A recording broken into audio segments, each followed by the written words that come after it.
Before his first Tommy Hilfiger label ever appeared on a department store shelf, before his first model ever swagged in his clothes down a runway, before the red, white, and blue logo became a global symbol. He was already famous, but not for design, not for fashion, for something entirely unrelated. Tommy Hilfiger went down in history as the embodiment of greatness. The illusion of it, that is, which he so skillfully created that the world just assumed it to be true. It's not the story of a revolutionary clothing brand that shocked with bold innovation. No. This is the story of belief, of branding, about one man's greatest risk and how he used marketing to win his place at the table with fashion royalty. It's the story of how Tommy Hilfiger bluffed his way to the top. And that gamble paid off in a billion-dollar empire. Some of the finance experts tweeted and said, "This is Tommy Hilfiger.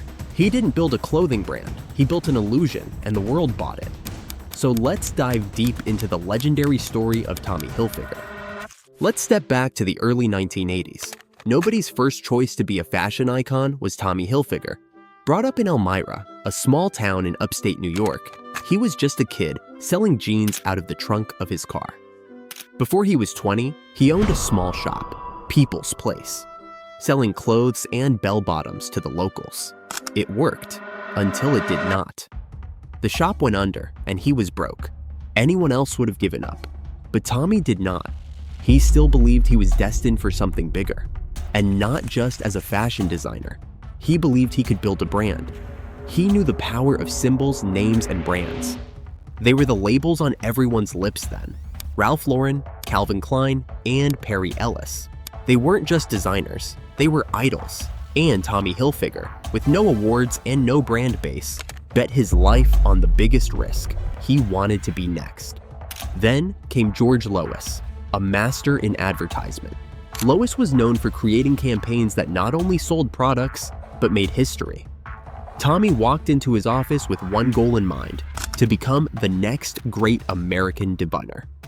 Rather than showing George a revolutionary fashion concept, however, Tommy presented him with a dream.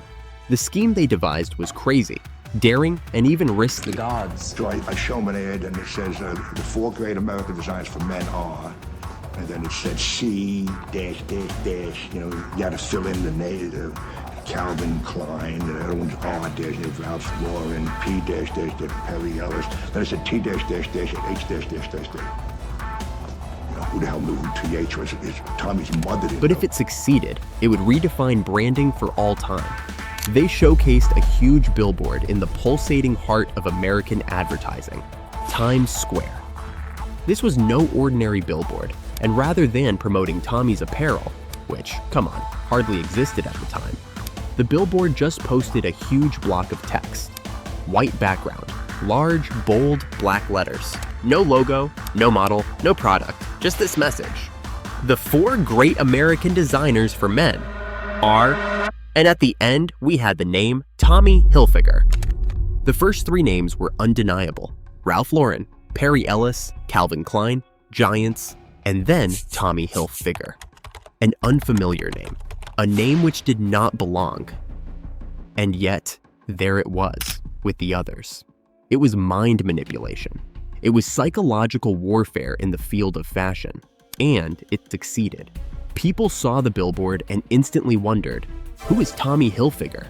Fashion editors were shocked. Buyers were curious. Overnight, Hilfiger was the topic of discussion in town, not for what he made, but for the way he presented himself. The audacity of the publicity stunt created buzz. And in marketing, curiosity translates to cash. Behind the scenes, tensions were building. And when the first Tommy Hilfiger collection launched, it wasn't revolutionary. It was clean, bold, American. Power red, white, and blue color palettes. It was familiar, nearly retro, but due to that billboard, it didn't need to be revolutionary. It just needed to be. The product had finally caught up to the brand. And the product? It was unstoppable now. The turning point was in 1990, when Snoop Dogg wore a giant Tommy Hilfiger sweatshirt during his Saturday Night Live performance. The next morning, every Hilfiger item in that arrangement sold out. Overnight, the brand that had once begged for attention became a cultural symbol. But the thing is, the billboard didn't work simply because it was clever. It worked because it engaged the human mind. When we look at someone standing next to greatness, we automatically equate them with greatness. That's social proof. That's association by prestige. Tommy Hilfiger's billboard didn't just introduce a name. It suggested legacy. It suggested achievement. And because it was presented so confidently, so assertively, people simply believed it. Perception is reality when it comes to fashion. It's not the stitch, Because at the end of it's the day, the story. your It's not the integrity fabric, it's is the all you feeling have. that fabric inspires. And Tommy I Hilfiger understood didn't this want deeply. He knew the that public people to think don't buy that clothes I because was of thread count or tailoring They buy clothes because of what those clothes say about them. Wear Ralph Lauren and you're sophisticated. Wear Calvin Klein and you're edgy. Wear Tommy Hilfiger and you're bold, confident, and proudly American. That's not a product, that's a persona. And the genius of Tommy's billboard wasn't simply in making noise. It was in establishing that image before anyone even had a chance to question him.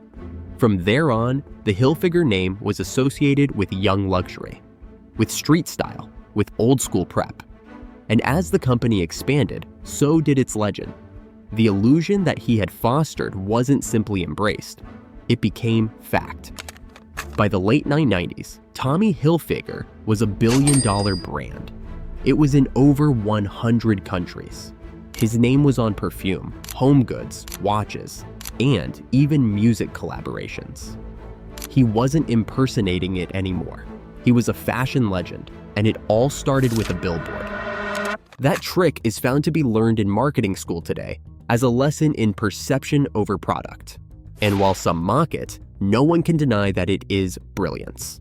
Tommy did not cheat the game. He uncovered it. He taught us that fame does not precede success in current branding. Fame may be used to create success. And the greatest lesson of all, you do not have to wait to be ready in order to arrive. Occasionally, arriving is what gets you ready. So the next time you see a brand launch or an unknown name thrown into a pool of legends, don't get agitated so readily. That could be the next Tommy Hilfiger phenomenon. Because in fashion and in life, perception is often more powerful than reality. Tommy Hilfiger never pretended to be talented. He pretended to be famous. And then he did just enough to keep the illusion going. That is not cheating. That is plotting. That is branding. And sometimes that's enough. If you liked today's dive, give this video a thumbs up and don't forget to subscribe as more content is yet to come.